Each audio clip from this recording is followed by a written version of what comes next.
Doctora Marjorie, compañeras, muy buenas noches. Nuestro grupo, el número 5, va a hablar sobre la decisión 671 de la CAN. Es importante mencionar a las zonas francas antes de empezar esta exposición. Según el jurista Jaime Granados, dice que son áreas especiales establecidas geográficamente y físicamente delimitadas, es decir, que se encuentran separadas del territorio nacional y que para efectos tributarios es considerada una área extraterritorial que proporciona acceso libre de aranceles a las importaciones de las empresas que operan en la zona. Los territorios de la comunidad andina, las mercancías que ingresan se las consideran como si no estuvieran dentro del territorio aduanero, es decir, estas están libres de impuestos.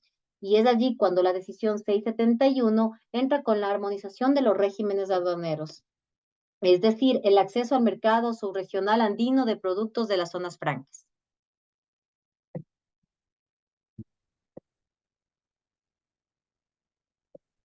Perfecto. Continuando con la decisión de Lacan, al hablar de esto, ¿qué es la decisión? Hablamos de las relaciones jurídicas que éstas mantienen lo que es la administración aduanera con las personas naturales y jurídicas, en las cuales intervienen en el ingreso y permanencia del traslado, lo cuales son las mercancías de importación o exportación. Estas se aplican en la presente decisión en cual, en la totalidad del territorio aduanero de cada país miembro, como esto es Ecuador, Perú, Bolivia y Colombia. Muy bien. Por su parte, el control aduanero hace referencia a lo que, al objeto de aseguramiento del cumplimiento de la normativa vigente en cada país miembro.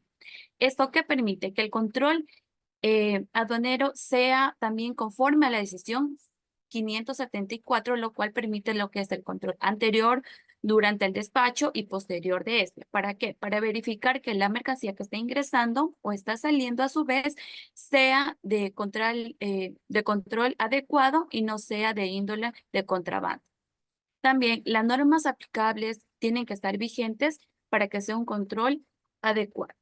Y por su parte, en cada una de las mercancías, regular lo que es la unidad de carga y los medios de transporte mediante el cual son llevadas las mismas.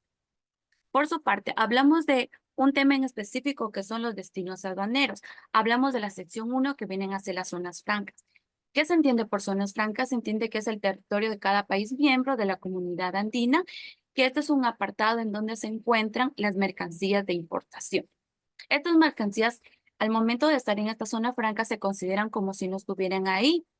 ¿Por qué? Porque estas están libres de los impuestos aduaneros, como son el impuesto al valor agregado, el impuesto a la renta y el impuesto de salida de divisas. Esto que permite que durante los primeros 5 años estos impuestos son exentos, pero a partir de los 5 años el impuesto a la renta viene a ser de un 15% que deben cancelar, ya que esto todavía es un impuesto reducido a lo que estaba considerado con el 25%. Hay que considerar que en Ecuador, como dato importante, sí existen todavía zonas francas, las cuales están ubicadas en lo que es en el aeropuerto de Quito, Guayaquil y en el teleférico de Quito. Bien, ahora continuando con la sección 2, tenemos el abandono de las mercancías, que según lo establecido en la decisión de la CAN, nos establece que el abandono puede ser legal o voluntario. En el abandono legal nos dice que serán consideradas abandonadas a favor del Estado las que estén en depósito temporal y no hayan sido declaradas para un régimen aduanero dentro del plazo previsto en el artículo 15, que establece que serían de 60 días, o las que no hayan sido sometidas a otro régimen y todos los demás casos. Ahora, dentro del abandono voluntario, tenemos que los importadores, exportadores u otra persona podrán abandonarlas a favor del Estado siempre que la autoridad lo acepte. Es decir, la facultad está en la administración aduanera de aceptarlo o no.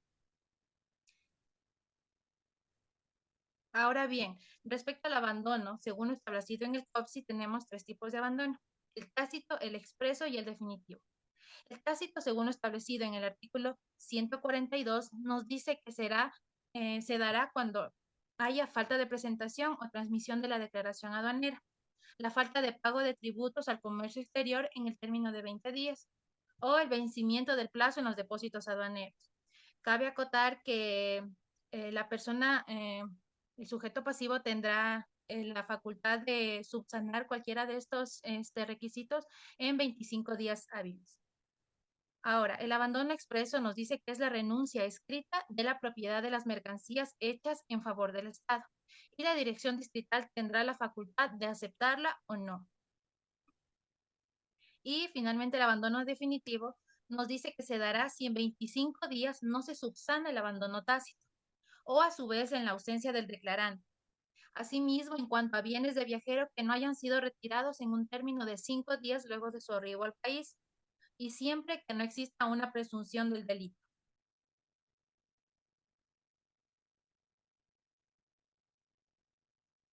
Ahora bien, vamos a hablar de la sección 3, que es la destrucción de las mercancías. Según lo establecido en la CAN, nos dice que por razones debidamente justificadas, las autoridades podrán autorizar la destrucción de las mercancías, ya sea de oficio o a petición de la persona que dispone sobre ellas. Es importante acotar que esto extinguirá la obligación aduanera y los gastos que se generen por la destrucción de dichas mercancías estarán a cargo del solicitante.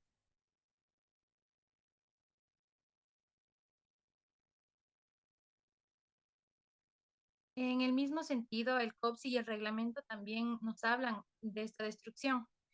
Según lo establecido en el COPSI, en el artículo 122, tenemos que la obligación aduanera tributaria se extingue por pérdida o destrucción total de las mercancías.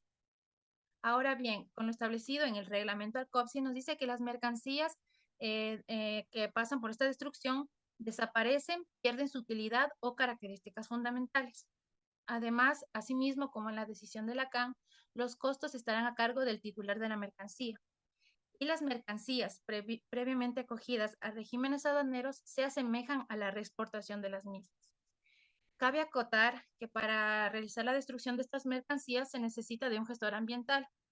Y es un tema muy importante que en muchas de las direcciones distritales no existe este gestor ambiental, por lo que sería necesario tomar en cuenta este dato. Disposiciones transitorias, estas son situaciones temporales que son dadas para un tiempo determinado. En la decisión 671 dice que toda la comunidad andina es un territorio aduanero comunitario y que luego al considerarse un territorio aduanero nacional del país miembro, cada país debe ajustarse y adecuar su legislación nacional y acatar las condiciones de esta de la misma manera, regularla de ser necesario. Los regímenes o destinos aduaneros según cada país. Como pueden ver en el ejemplo, tenemos a Bolivia con tiendas del duty free, ferias internacionales, material de uso aeronáutico y la restitución de los derechos de la aduana del drawback. De la misma manera en Colombia, en Ecuador y en Perú. Es importante mencionar que en los 4 países tenemos la restitución de los derechos de la aduana del drawback. Esto es importante mencionar que el drawback es un régimen mediante el cual las empresas exportadoras solicitan la devolución, ya sea total o parcial, de los derechos arancelarios pagados sobre los insumos o materiales de materias primas que se van a exportar. O sea, es la devolución automática. Un ejemplo es que nosotros al exportar la rosa usamos este capuchón que se inserta en las rosas y de esta manera las podemos exportar.